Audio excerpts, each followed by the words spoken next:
ಹಾಗೂ ಈ ಸಭೆಯ ಸಮಿತಿಯ ಗೌರವಾಧ್ಯಕ್ಷರಿಗೂ ಅಧ್ಯಕ್ಷರಿಗೂ ಎಲ್ಲ ಪದಾಧಿಕಾರಿಗಳಿಗೂ ಹಿಂದೂ ಮಹಾಗಣಪತಿಯ ಪ್ರತಿಷ್ಠಾಪನೆಯ ಸೇವಾ ಕಾರ್ಯಕರ್ತ ಎಲ್ಲ ಬಳಗಕ್ಕೂ ಅವರಿವರೆನ್ನದೆ ಪತ್ರಕರ್ತ ಮಹಾಶಯರನ್ನೇ ಮೊದಲು ಮಾಡಿಕೊಂಡು ಇಲ್ಲಿ ನೆರೆದಿರುವಂತಹ ಸಮಸ್ತ ಶರಣ ತಂದೆ ತಾಯಿಗಳೇ ತಮ್ಮೆಲ್ಲರಿಗೂ ಶರಣಾರ್ಥಿಗಳು. ನಾವೆಲ್ಲರೂ ಭಾರತ ಭೂಮಿಯಲ್ಲಿ ಹುಟ್ಟಿರೋದೇ ಅನಂತ ಜನ್ಮಗಳ ತಪಸ್ಸಿನ ಫಲ ಅಂತ ಹೇಳಬೇಕಾಗ್ತದೆ. ಬೇರೆ ಬೇರೆ ರಾಷ್ಟ್ರಗಳಲ್ಲಿ ಹುಟ್ಟಿದ್ರೆ ಇಡೀ ವರ್ಷ ಪೂರ್ತಿ ಒಂದೋ ಎರಡೋ ಹಬ್ಬಗಳನ್ನು ಆಚರಿಸುವಂಥ ಅತ್ಯಂತ ಬಡತನದ ಸಂಸ್ಕೃತಿ ನಮ್ದಾಗಿರ್ತಿತ್ತು. ಭಾರತ ಹಂಗಲ್ಲ. ಯುಗಾದಿಯಿಂದ ಆರಂಭ ಆಗಿ ಹೋಳೆ ಹುಣ್ಣಿ ಬರುತನ ದಿವಸಕ್ಕೆ ಪ್ರತಿ ತಿಂಗಳು ಹುಣ್ಣಿಮೆ ಅಮಾವಾಸ್ಯೆ ಅಂತೂ ಇದ್ದೇ ಇರ್ತಾವ. ಮತ್ತು ಸೋಮವಾರನೂ ನಮಗೆ ಹಬ್ಬನೇ, ಶುಕ್ರವಾರನೂ ಹಬ್ಬನೇ, ಗುರುವಾರ ಆ ದಿನ ಈ ದಿನ ಅಂತಿಲ್ಲ. ನಮ್ಮದು ನಿತ್ಯೋತ್ಸವದ ಸಂಸ್ಕೃತಿ ಭಾರತೀಯ ಸಂಸ್ಕೃತಿ ಇರ್ತಾವ. ಬೇರೆ ಬೇರೆಗಳಲ್ಲಿ ಡಿಸೆಂಬರ್ 25 ಮತ್ತೆ ಯಾವಾಗೋ ಒಮ್ಮೊಮ್ಮೆ ಯಾವಾಗೋ ಒಂದು ಇಡೀ ವರ್ಷ ತುಂಬ ಕೂಡಿ ಅವ್ರದ್ದು ಮಾಡಿದ್ರು 1 ತಿಂಗಳು 1.5 ತಿಂಗಳು ಆಗ್ಬೋದು. ಎಲ್ಲ ಹಬ್ಬಗಳು ಸೇರಿಸಿದ್ರು ಅವ್ರದ್ದು ತಿಂಗಳು ರಂಜಾನ್ ಹಿಡ್ಕೊಂಡು ಎಲ್ಲ ಕೂಡಿಸಿದ್ರು ಅಷ್ಟೇ. ಆದರೆ ನಮ್ಮದು ನಮ್ಮ ಹಿರಿಯರು, ನಮ್ಮ ಪೂರ್ವಿಕರು, ನಮ್ಮ ಋಷಿ ಮುನಿಗಳು ಈ ಭಾರತಾಂಬೆಯ ಮಣ್ಣಿನ ಕಣಕಣವೆಲ್ಲವೂ ಹೆಂಗದಂದ್ರೆ ಚೈತನ್ಯ ಪೂರ್ಣದ. ಜೀವನ ಅಂದ್ರೆ ನಿರುತ್ಸಾಹಿಗಳಾಗಿ ಬದುಕಬಾರದು. ಜೀವನ ಅಂದ್ರೆ ಬರೇ ಹೋಳೆ ಹುಣ್ಣಿ ಆಚರಣೆ ಮಾಡುವಂತ ಆಗಿರಬಾರ್ದು. ಜೀವನ ಅಂದ್ರೆ ಸುಮ್ಮನೆ ಯಾವಾಗೋ ಏನೋ ಒಂದು ಹಬ್ಬ ಅಂತ ಯಾವತ್ತೋ ಒಂದು ದಿವಸ ಯಾರೋ ಹೇಳ್ಯಾರಂತ ತಿಳ್ಕೊಂಡು ಅದೊಂದೇ ಅಂತ ಇಟ್ಕೊಂಡು ಕುಂದ್ರದಲ್ಲ. ನಮ್ಮಲ್ಲಿ ನಮ್ಮ ತಾಯಂದ್ರಿಗೆ ಬೇಕಾಯ್ತು ಅಂದ್ರೆ ಮ್ಯಾಲಿಂದ ಮ್ಯಾಲ ಹಬ್ಬ ಹುಟ್ಟತಾವ. ಸ್ವಲ್ಪ ಬಟ್ಟೆ ಅಂಗಡಿಯವ್ರಿಗೆ ಯಾರಿಗಾರೆ ಗಿರಾಕಿ ಕಮ್ಮಿ ಆದ ಅಂದ್ರೆ ಮತ್ತೊಂದು ಹಬ್ಬ ಬರತ್ತದ, ಅಕ್ಕಂಗೇರಿ ಸೀರೆ ಉಟ್ಕೊಳ್ಳೋದಂತ. ಅದು ಎಲ್ಲಿಂದ ಬಂತ ಗೊತ್ತೇ ಇಲ್ಲ. ಹಿಂಗೆ ಕ್ರಿಯೇಟಿವಿಟಿ ಆಗಿ ನಮ್ಮ ಜನ ಹೊಸ ಹೊಸ ಹುಡುಕಾಡ್ತಿರ್ತಾರೆ. ನಮ್ಮ ಮಂದಿಗೆ ಇಟ್ಟೆ, ನಮ್ಮ ಮಂದಿಗೆ ಭಾಳ ಹಬ್ಬ ಇಲ್ಲ ಅಂದ್ರೆ ಅಣ್ಣನ ಬಳಗಕ್ಕೆ ಬಟ್ಟೆ ಉಟ್ಕೊಳ್ಳುವಂಥ ಹಬ್ಬಗಳು ಭಾಳ ಕಡಿಮೆ. ತಾಯಂದ್ರದೇ ಹಬ್ಬ ಮ್ಯಾಗಿಂದ ಮ್ಯಾಗ ಏನು. ಮತ್ತು ಯಾರ ಮನೆಗೆ ಯಾರು ಹೋದ್ರು ಉಡಿ ತುಂಬೋದು ಅವರಿಗೆ. ನಿಮಗೇನು ಉಡಿನೂ ಇಲ್ಲ ಮುಡಿನೂ ಇಲ್ಲ, ಒಣ ಟೊಣ ಹೊಡಿಬೇಕು. ಡ್ರೈವರ್ ಆಗಿ ಅವ್ರ ಗಾಡಿ ಹೊಡಿಬೇಕಟ್ಟೆ. ಭಾಳ ಆದ್ರೆ ಹೊರಗೆ ಕುಂದ್ರಿಸಿ ಒಂದು ಕಪ್ ಚಹಾ ಕೊಟ್ರೆ 2 ತಾಸು ಒಳಗೆ ಹೊಕ್ಕರೆ ಮುಗಿತು. ಅವ್ರಿಬ್ರು ಹೊರಗೆ ಬರುತ್ತಾನ. ವಾಚ್ಮ್ಯಾನ್ ಡ್ಯೂಟಿನೇ.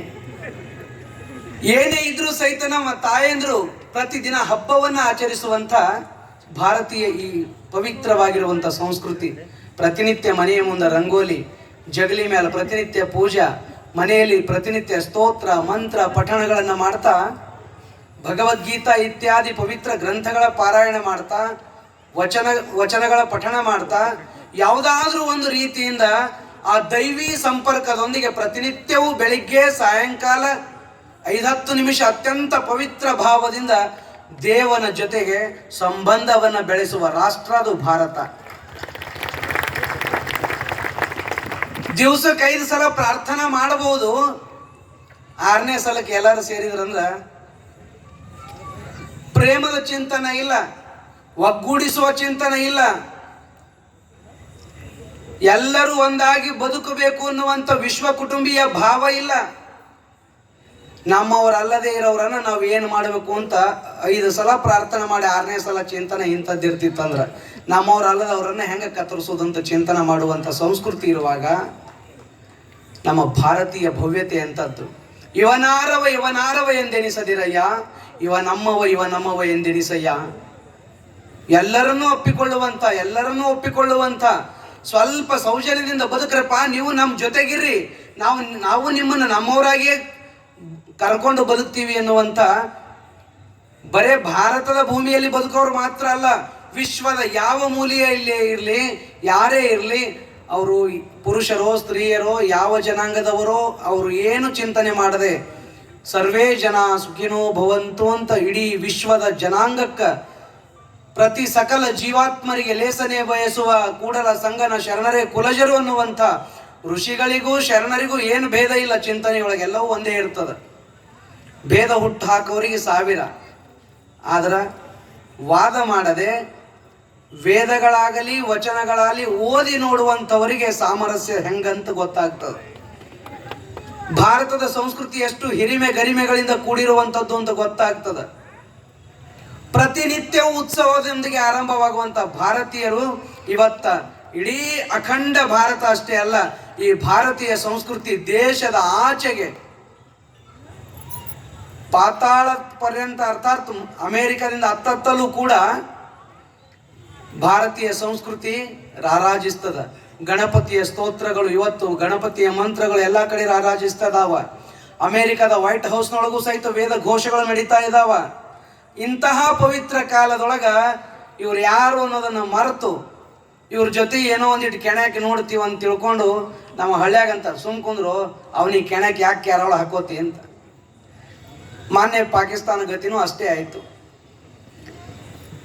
ಯಾವಾಗಲೂ ಯಾರ ಜೊತೆಗೆ ಜಗಳ ಆಡ್ತೀವಿ, ಅಂಥವ್ರ ಜೊತೆಗೆ ಮಾಡ್ತೀವಿ, ನಮ್ಮ ತಾಕತ್ತೇನು ಅವ್ರ ತಾಕತ್ತೇನು ಅರಿವಿರ್ಬೇಕು. ಸುಮ್ನೆ ಮೈಯಾಗ ಸೊಕ್ಕದ ಅಂತ ತಿಳ್ಕೊಂಡು ಗ್ವಾಡಿಗೆ ಹೋಗಿ ತಲೆ ಚಚ್ಚೋದಲ್ಲ. ಹಂಗಂತ ತಿಳ್ಕೊಂಡು ಅವ್ರು ಎಷ್ಟು ಏನು ಮಾಡಿದ್ರು ನಾವೇನು ಯುದ್ಧ ಮಾಡಿಲ್ಲ, ಯುದ್ಧ ಮಾಡೋ ಮನಸ್ಥಿತಿಯೂ ನಮ್ಮದಲ್ಲ.